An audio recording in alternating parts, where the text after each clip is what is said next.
പ്രിയപ്പെട്ട പ്രേക്ഷകർക്ക് വീണ്ടും സ്വാഗതം. ഞങ്ങൾ അവതരിപ്പിക്കുന്ന പരിപാടി ക്രിസ്മസ് പ്രമാണിച്ച് അവതരിപ്പിക്കുന്ന പ്രത്യേക പരിപാടിയിൽ എല്ലാവർക്കും സ്വാഗതം. ലോകമെമ്പാടും ഇരുന്ന് ഈ തത്സമയ പരിപാടി കാണുന്ന എല്ലാവരെയും ഞങ്ങൾ ഒരിക്കൽ കൂടി സ്വാഗതം ചെയ്തു. നിങ്ങൾക്ക് എല്ലാവർക്കും ക്രിസ്മസ് ആശംസകൾ. ശാന്തരാത്രി തിരുരാത്രി. അപ്പോൾ നമുക്ക് രണ്ട് അതിഥികൾ കൂടി നമുക്കൊപ്പം ചേരാനുണ്ട്. കൊച്ചിയിൽ നിന്ന് ചലച്ചിത്ര ടെലിവിഷൻ താരം ടിനി ടോം ചേരുന്നു. അതേപോലെ തന്നെ കോട്ടയത്ത് നിന്ന് ഫാദർ ജോസഫ് പുത്തൻപുരയ്ക്കലും തീരുന്നു. അദ്ദേഹത്തിന്റെ പേര് അങ്ങനെ പറഞ്ഞാൽ ശരിയാവൂലല്ലേ? കാപ്പിപ്പൊടി അച്ഛൻ എന്ന് പറഞ്ഞാലായിരിക്കും കുറച്ചുകൂടെ ആളുകൾ അറിയാ. ഫാദറേ, കാപ്പിപ്പൊടിയുടെ കളർ ഇപ്പോഴും മാറിയിട്ടില്ലല്ലോ അല്ലേ? എന്തോ കാപ്പിപ്പൊടിയുടെ കളർ വല്ലതും മാറിയിട്ടുണ്ടോ? അങ്ങനെ തന്നെ ഇരിക്കുന്നു. ഫാദറിന്റെ തലയ്ക്ക് മുകളിൽ ഉണ്ട്, മറന്നു പോരുത്. അതുപോലെ ഈ നമ്മുടെ ഫാദറിന് അറിയാമല്ലോ, ടിന്നിട്ടോം ആള് കുറച്ച് അപകടകാരിയാ. ഞങ്ങൾ ഒരുമിച്ച് വന്നിട്ടുണ്ട് അറിയാം.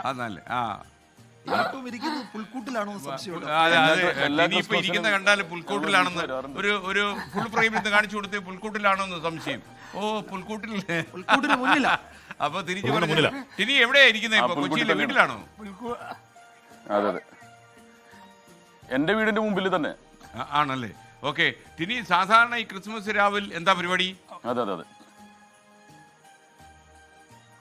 അല്ല, രാത്രി പാതിരാ കുർബാനൊക്കെ പോകുന്നതാണ്. പിന്നെ എന്തായാലും പരമാവധി വീട്ടിൽ തന്നെ തങ്ങാൻ നോക്കും. പക്ഷെ ചില സമയത്ത് നമ്മൾ ഷൂട്ടിംഗ് ലൊക്കേഷനിലായി പോവുമെങ്കിലും രാത്രി ഞങ്ങളിവിടെ എത്താറുണ്ട്. അത് ലൊക്കേഷനിലവർ നമ്മളെ ഹെൽപ്പ് ചെയ്യാറുണ്ട് ക്രിസ്മസ് വീട്ടിലേക്ക് എത്താൻ വേണ്ടിയിട്ട്. നമ്മുടെ കാപ്പിപ്പൊടി അച്ഛനുമായിട്ട് ഈയിടെ എവിടെ കണ്ടുമുട്ടി? എവിടെ ഒരു പരിപാടിയിൽ ഉണ്ടായിരുന്നു എന്ന് പറഞ്ഞു. അടിച്ചു വിരിഞ്ചാ? അല്ല, ഞങ്ങൾ കഴിഞ്ഞ ക്രിസ്മസിന് ഇതുപോലെ തന്നെ ഒരു മീറ്റിംഗ് ഉണ്ടായിരുന്നു. ഇതുപോലെ തന്നെ ഒരു TV ഷൂട്ടിന് ഒരുമിച്ചായിരുന്നു. ഒരുമിച്ച് പോയപ്പം നല്ല ഇടയനായോ? അല്ല, ഞാൻ അച്ഛൻ്റെ അടുത്ത് ഞാൻ ചോദിച്ചില്ല. അച്ഛൻ ചിരിയുടെ ആളാണല്ലോ. ഇപ്പൊ ജീസസ് ക്രൈസ്റ്റ് ഒരു സ്ഥലത്തും. ഫാദർ എന്തോ പറയാൻ വന്നല്ലോ? അല്ല, ഞാൻ അച്ഛൻ്റെ അടുത്ത് ചോദിച്ചു ജീസസ്. അല്ല, കാപ്പിപ്പൊടി അച്ഛൻ്റെ അടുത്ത് ഞാൻ ചോദിച്ചിരുന്നേ. ജീസസ് ക്രൈസ്റ്റ് എപ്പോഴും എല്ലാ ഫോട്ടോസിലും എല്ലായിടത്തും സീരിയസ് ആണ്.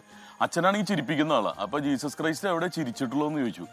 അപ്പോ അദ്ദേഹം പറഞ്ഞത് യേശുക്രിസ്തു ചിരിച്ചത് കുട്ടികളോടൊപ്പം ആയിരുന്നപ്പോഴാണ്, ശിശുക്കളോടൊപ്പം ആയിരുന്നപ്പോഴാണ്.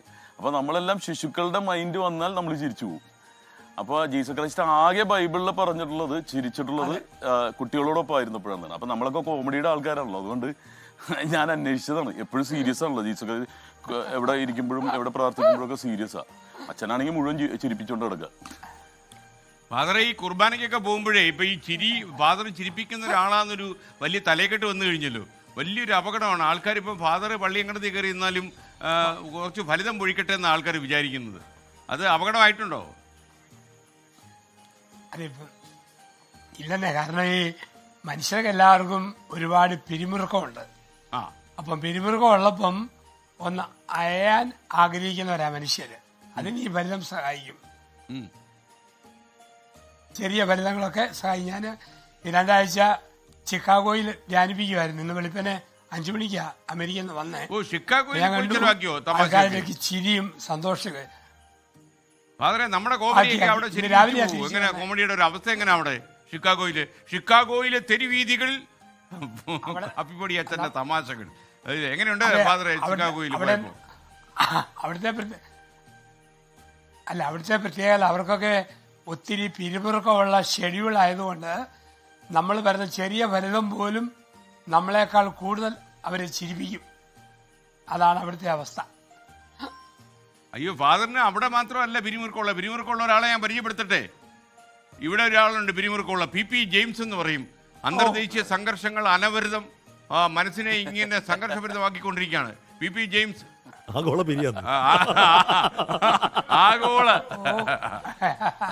PP ജെയിംസിന്റെ ഫ്രെയിം ഒന്ന് കാണിക്കും ഫാദറിനെ. ഫാദർ കണ്ടില്ല. ഫാദർ കാപ്പിപ്പൊടിയാണെങ്കിൽ പുള്ളി പഞ്ചസാര പൊടിയാ. അത്ര വെളുപ്പാണ്. അങ്ങനെ പിരിമുറുക്കൊന്നുമില്ല. നമ്മള് വളരെ ഫ്രീ ആണ്. അച്ഛനെ പോലെയാ. ഒരുപക്ഷെ ഫാദർ എപ്പോഴെങ്കിലും കോമഡി കുറച്ചാലേ കോമഡി മാർക്കറ്റിലേക്ക് ഞങ്ങൾ 24-ന്റെ സംഭാവനയായിരിക്കും PP ജെയിംസ്. ഒറ്റ കാര്യമുണ്ട്.